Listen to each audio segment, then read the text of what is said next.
행정사 5주차 첫 번째 수업 시작하겠습니다. 이번 시간에 보실 부분은 통일신라가 되겠습니다.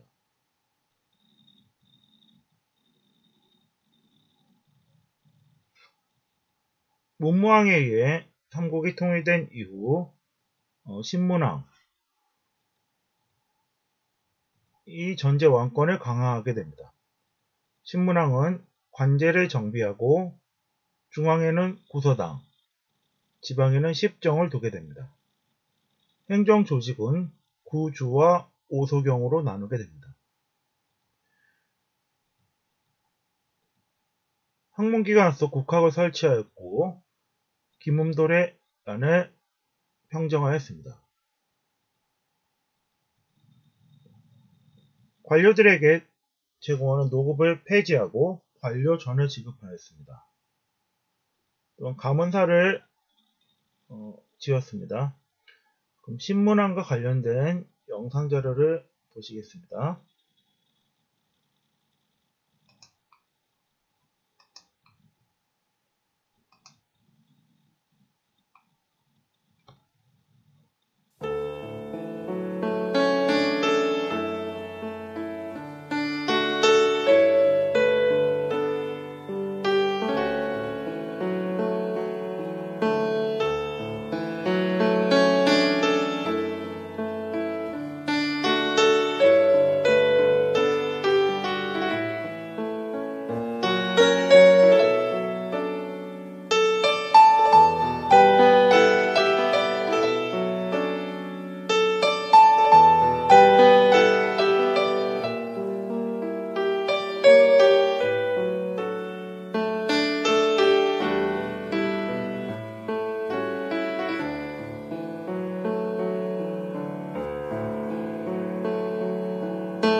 네, 신문화에 관한 영상 자료를 보셨습니다. 이후 성덕왕은 정전에 지급하고 상원사종을 건립하게 됩니다. 이 경덕왕은 경덕왕 때에 이르러 신문왕 때 폐지되었던 노급이 다시 부활되고 불국사와 석굴암을 건립하게 됩니다. 국학이 태학감으로 바뀌게 되고 해공왕 때에는 성덕대왕 신종인 애밀레종을 세우게 됩니다. 태학감이 다시 국학으로 바뀌게 되고 선덕왕 때에 이르러 내물왕계가 즉위하게 됩니다. 이때부터 신라의 하대가 시작됩니다. 원성왕 때에 이르러 독서 3품가를 시행하게 됩니다.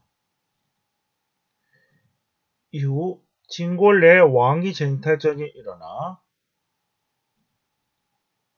김원창의 난 등이 일어나게 됩니다. 흥덕왕 때에는 장보고가 청해진을 설치하게 됩니다. 진성여왕 때에 이르러 원종과 애누의 난이 일어나고 최치원이 시무십조를 건의하게 됩니다. 도선에 의해 풍수지리가 유행하게 되고 이후 10세기에 후삼국이 세워지게 됩니다.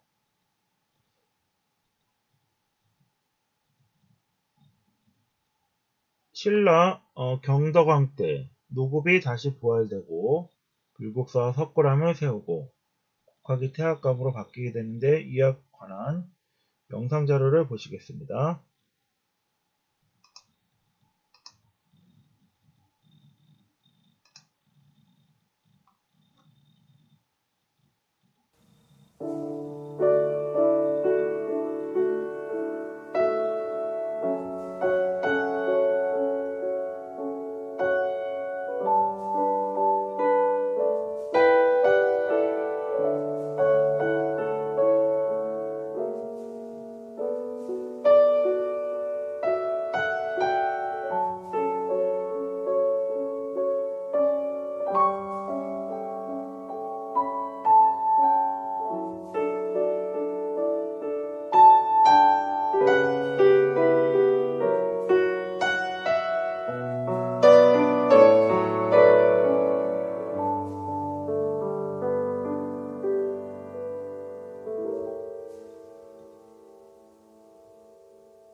신라 35대의 경덕왕에 대해 살펴보았습니다.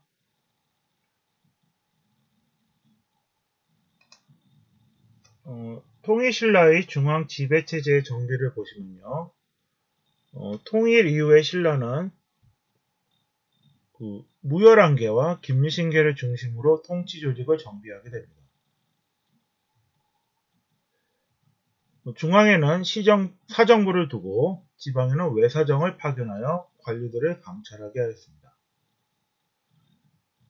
통일 과정에서 이루어진 군사 중심의 체제를 민정 중심의 체제로 전환시킨 후 무기로 사용되었던 병장기를 녹여 농기구를 만들어 농민들에게 제공해 주었습니다. 그리고 여러가지 채무를 없애거나 줄여주어 농민 경제의 안정을 도모하게 되었습니다. 유교 정치의 이념을 표방하면서 국학을 정비하고 율령에 의해 국가 운영이 이루어지도록 하였습니다. 골품 제도는 그대로 유지하면서 노급을 폐지하고 관료전을 지급하게 됩니다. 신문왕 때 보셨던 것처럼 노급이 폐지되고 관료전이 지급됩니다. 이후에 경덕왕 때 관리들의 충성을 이끌어내기 위해 다시 관료전이 부활하게 되고요. 노급이 부활하게 됩니다. 중앙정치기구는 관료기구의 기능을 강화하고 확대하는 방향으로 개편되었습니다.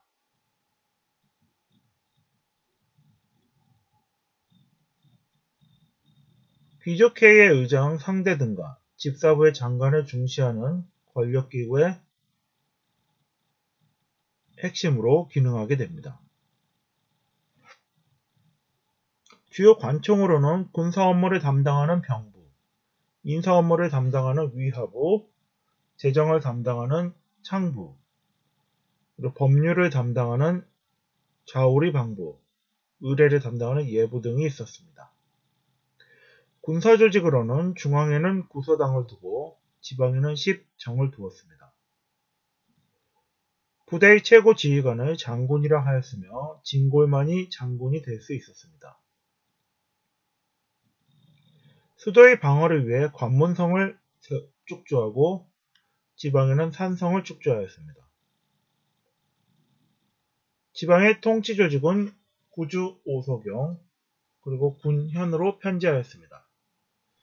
전국을 구주로 나눈 것은 통일을 표방하는 것이며 오소경은 수도가 경주에 치우친 점을 보완하기 위해 오소경을 두게 되었습니다.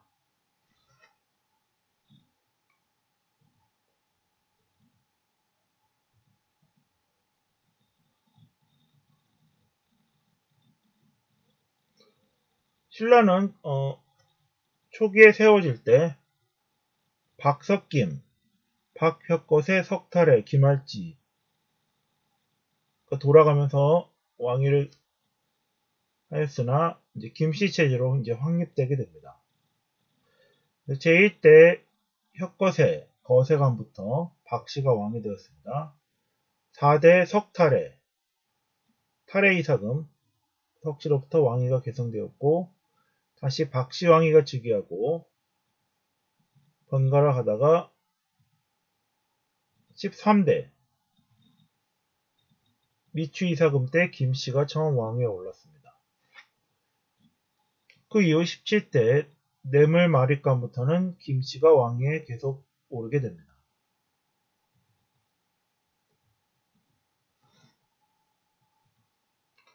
23대 법흥왕부터 28대 진덕여왕까지는 불교식 왕명이 사용되었습니다.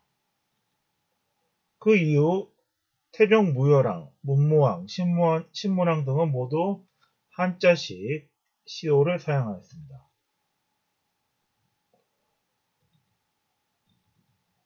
김춘추의 경우 무열이라는 시호에 더하여 태종이라는 묘호가 사용되었습니다.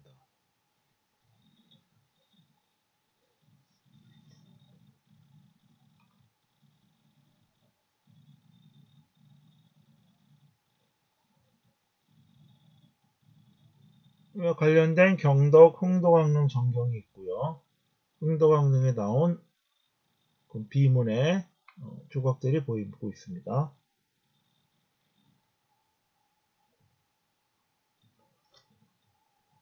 태종 무열왕의 경우 무열왕 신도비에 보이는 태종 무열대왕지비라는 글씨가 보이고 있는데요.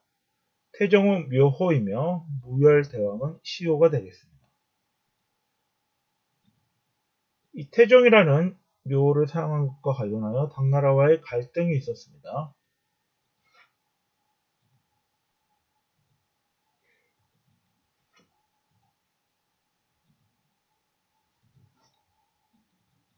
대왕이라는 칭호는 태종 무열대왕에서 대왕이라는 칭호는 버풍왕이 성버풍대왕이라는 것을 사용하면서 시작되었는데 그 전통이 통일 이후에도 계속 이어진 것으로 보고 있습니다.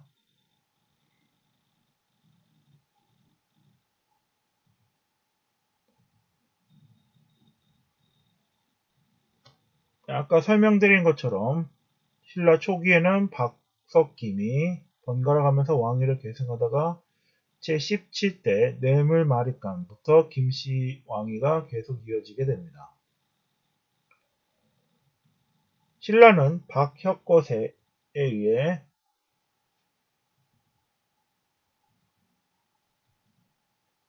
세워졌으나 김씨가 왕위를 계속 계승하게 되고요.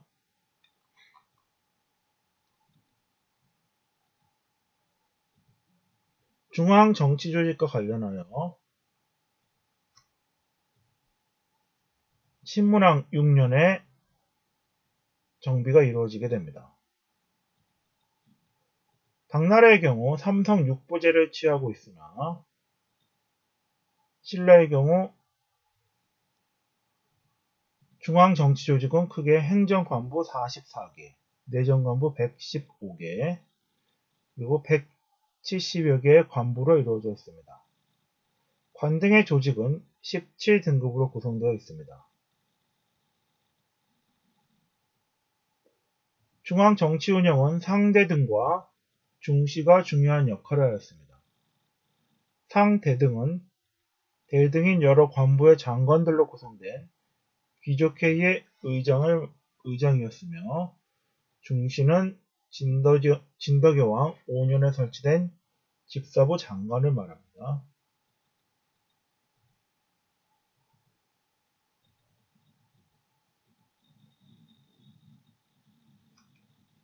무열왕의 경우에는 성골이 아닌 태종 무열왕은 성골이 아닌 진골 출신으로 왕위에 즉위하였으며 통일전쟁을 거치는 과정에서도 골품제의 변화가 생기게 됩니다. 성골이 소멸하게 되고 두품의 신분 가운데 없어지게 되는 두품도 생기게 됩니다.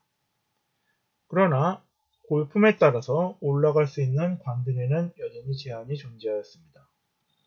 육두품의 경우 아창까지 올라갈 수 있었으며 복색은 자색, 비색, 청색, 황색 등으로 색깔을 통해 관등의 고하를 나누었습니다. 육두품 이하는 신분들은 관등에 올라가는 데 제한을 받았기 때문에 이로 인한 불만이 신라 하대에 나타나게 되어 갈등을 초래하게 됩니다. 성덕대왕 신종인 에밀레종을 보고 계신데요. 성덕대왕 신종에는 관등과 관직에 관한 내용들이 적혀 있습니다.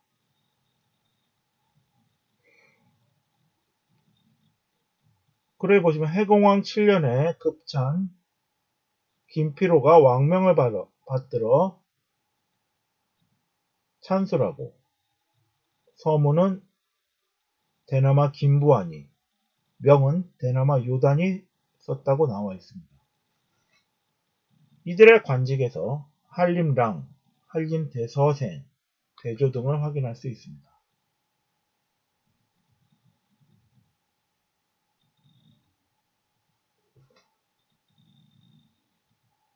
그래서 여기에 나오는 글들을 통해서 그 관등과 관직 등을 살펴볼 수가 있습니다.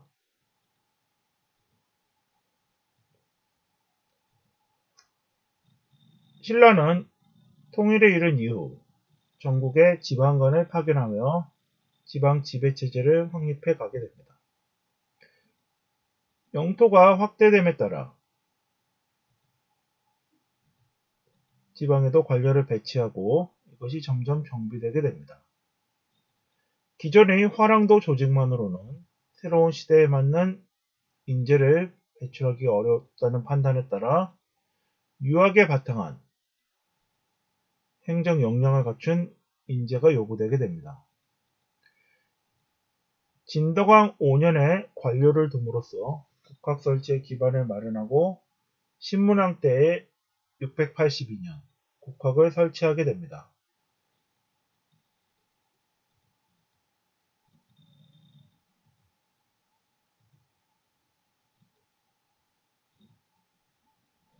그리고 목관이라는 것이 이제 출토되고 있는데요.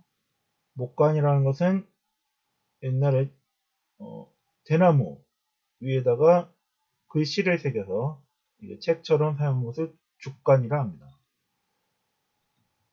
우리나라에서는 통칭해서 나무에 글을 새겨 책처럼 사용한 것을 목관이라고 부르고 있습니다. 논어에 관한 내용을 적은 것이 이제 논어목관이 되겠습니다.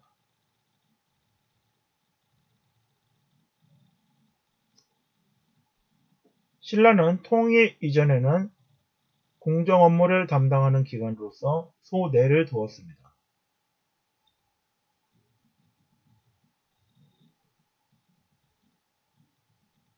이후 진평왕 때에 한 사람의 사신이 삼공 전체의 업무를 관장하게 함으로써 비로소 이제 체계가 정비되게 됩니다.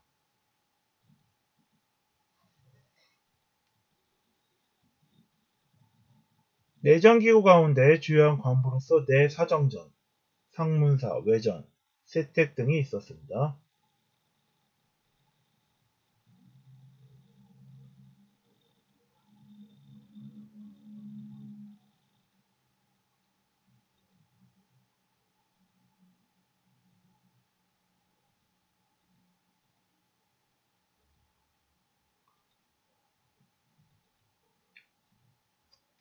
군사조직과 관련하여 중앙에는 구서당을 두고 지방에는 10정을 두었습니다. 통일 이후 군대는 왕을 호위하는 친위군과 왕권 수비를 위한 중앙군, 지방군으로 나누었습니다. 신문왕 때 김움돌의 난이 일어난 직후 장군 6인을 두어 친위군의 기능을 강화했습니다.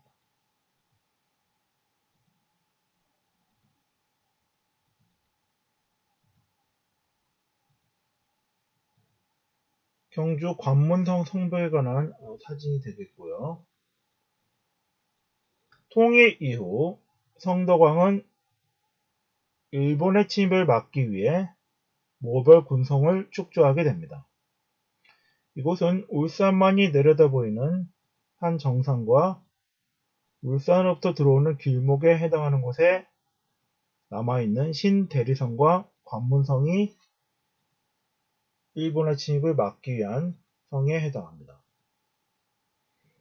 여기 신대리성과 관문성에 관한 성벽들이 사진들이 나와 있습니다.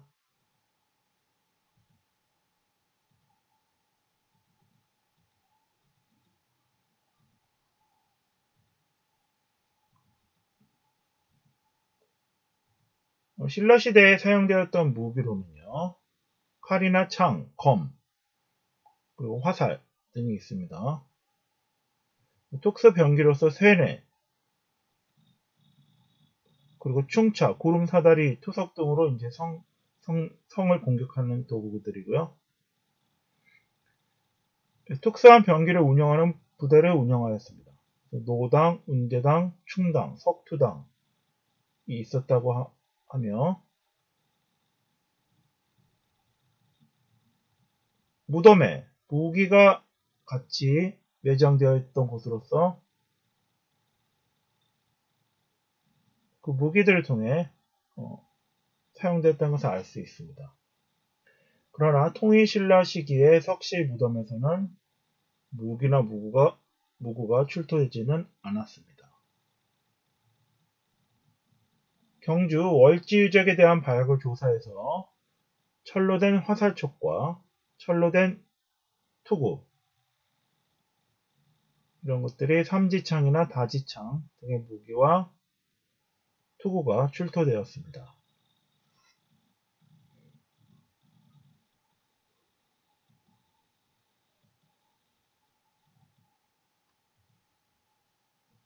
통일신라 시대에 발굴되는 유적으로서 이제 신장상과 십이지상 등이 있습니다. 이러한 신장상과 십이지상 등을 통해서 그 당시에 사용된 무기가 무엇인지를 엿볼 수가 있는데요. 신장상들의 무기는 거의 모두가 이제 긴 검, 장검이 되겠습니다.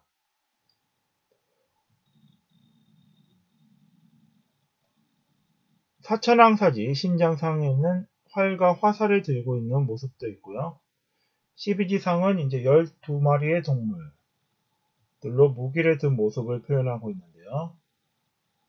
김유신 장군의 묘의 호석의 십이지상에는 양이 긴 검을 들고 있고 말이 창을 들고 있습니다.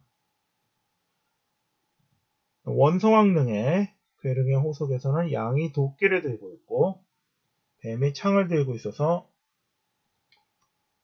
동물마다 정해진 무기가 있는 건 아닌 것으로 보이고 있습니다. 사천왕이 나와 있고요.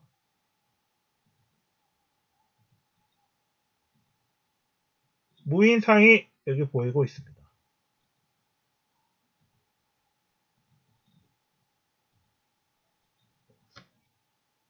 중요 제사로는 국가 및 왕실의 조상 제사, 풍요를 기여하는 농경제사, 그리고 산천 신제사 등이 있습니다.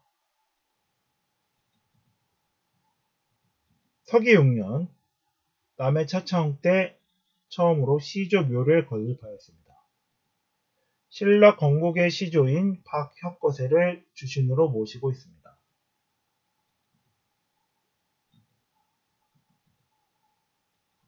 오묘제 제사는 중국의 유교식 종묘제를 수용한 것으로서 신라 중대 초부터 시행이 되고 있습니다.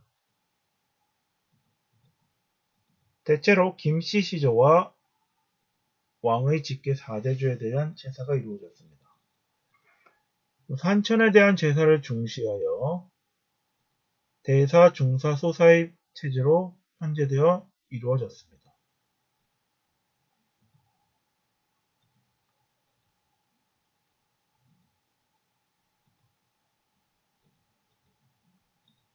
경주의 나정에서는 명문 기와 조각들이 출토되고 있습니다.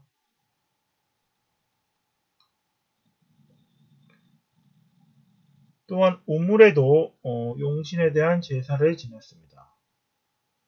용은 기린, 봉황, 거북과 더불어 4개의 령, 사령이라 불려온 상상의 동물입니다.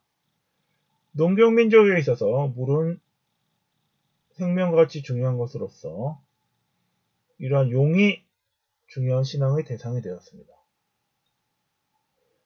삼국사기 제사지에도 사해제, 사독제는 용에 대한 제사라고 나와 있습니다. 제사 용구를 우물에 버리는 경우도 있었고 우물 제사도 용왕에 대한 제사의 일종이었습니다. 우물에서 이제 말 머리뼈가 출토되기도 하였고 어린 아이의 뼈도 우물 속에서 나왔습니다.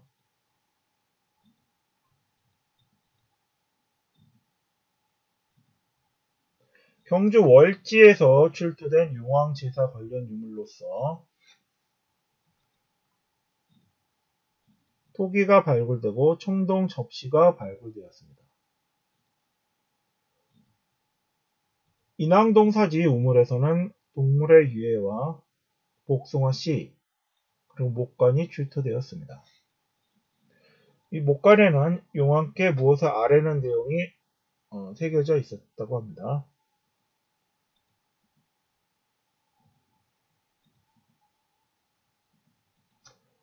그리고 산천에 대한 제사를 중시해서 대사, 중사, 소사의 제사를 시행하였습니다.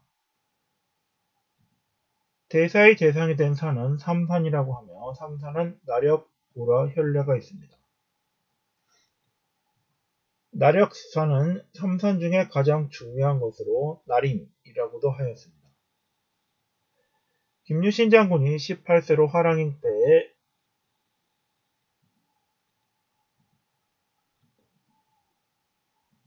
고구려로 가다가 위기에 처하게 됩니다. 이때 호곡신이 나타나 김유신을 구해주었다는 설화에서 이 삼산신이 호곡신이 되고 이 호곡신에 대한 제사를 중요시하게 되었습니다. 이 삼산은 통일 이후에도 여전히 대사의 대상이 되어 제사를 치르게 됩니다.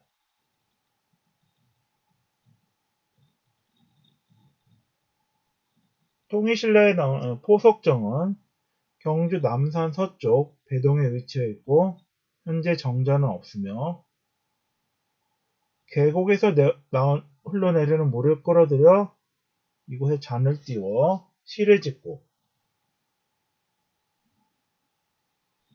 풍류를 즐겼습니다. 신라 49대 황강왕이 이곳에 행차하였을 때 남산 신이 나타나 나라의 위태로움을 예고해주기도 하였다고 합니다.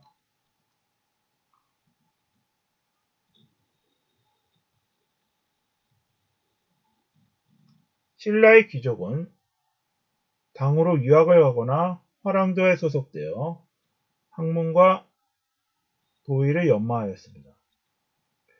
중국에 유학했던 승려들이 선진 문물을 전래해 주었으며 삼국 통일 이후 신문왕 때 국학이 설치됩니다. 이후 독서 3품과가 실시되면서 유학을 공부한 지식층이 크게 늘어나게 됩니다. 이와 관련된 유적으로서 논어에 관한 글들이 적힌 목간이 발견되고 있습니다. 당나라와의 전쟁 시절 문무왕이 서린기에게 보낸 답 서린귀서는 아주 귀중한 외교 문서로서 그 문학적 수준이 높다라고 알려져 있습니다.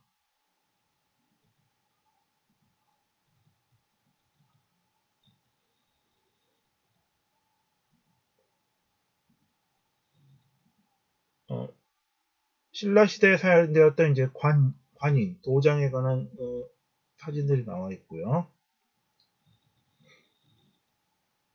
신라의 외교 문서에 관한 내용들이 나와 있습니다. 아까 말씀드렸던 문무왕이 당나라의 서린기에게 보냈던 답서 나와 있습니다. 신라는 당과 연합하여 660년에 이제 백제를 멸망시키고 668년에 고구려를 멸망시킵니다. 그러나 당이 아직도 이제 신라 영역에 머물러 있었고 663년 당나라에서 신라를 계림도독부로 삼고 신라 왕을 계림주 대도독으로 임명하게 돼서 신라를 하나의 지방관으로 당의 지방관으로 전락시키게 됩니다. 당은 고구려를 멸망시킨 뒤 평양에 안동도호부를 설치하고 이를 지배하려 했으나 670년 나당전쟁이 일어나게 됩니다. 이후 당을 물리치고 676년 삼국 통일을 달성하게 됩니다. 문무왕이 서린기에게 보낸 편지를 통해서 나당전쟁이 일어나게 된 원인을 당나라의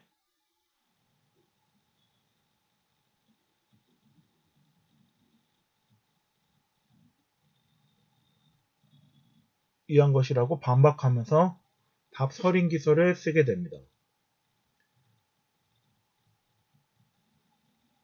648년에 당태종이 김춘추에게 평양 이남과 백제 땅을 신라에게 주어 평안케 하고자 한다 라는 말을 한 적이 있는데요. 그러나 이 기록은 중국 기록에는 찾을 수 없고 삼국 사기에만 그 내용이 실려 있습니다. 신라가 대동강 이남을 차지하게 된 것이 신라와 당 간의 밀약에 의한 것임을 밝혀 당의 주장을 비판하고 있습니다. 당은 735년에 이르러서야 비로소 평양 이남의 땅이 신라의 영토임을 인정하게 됩니다. 이상으로 통일 신라에 관한 그 일부 내용을 살펴보았고요. 나머지는 다음 시간에 살펴보도록 하겠습니다. 이상으로 한경사 5주차 첫 번째 수업을 마치겠습니다.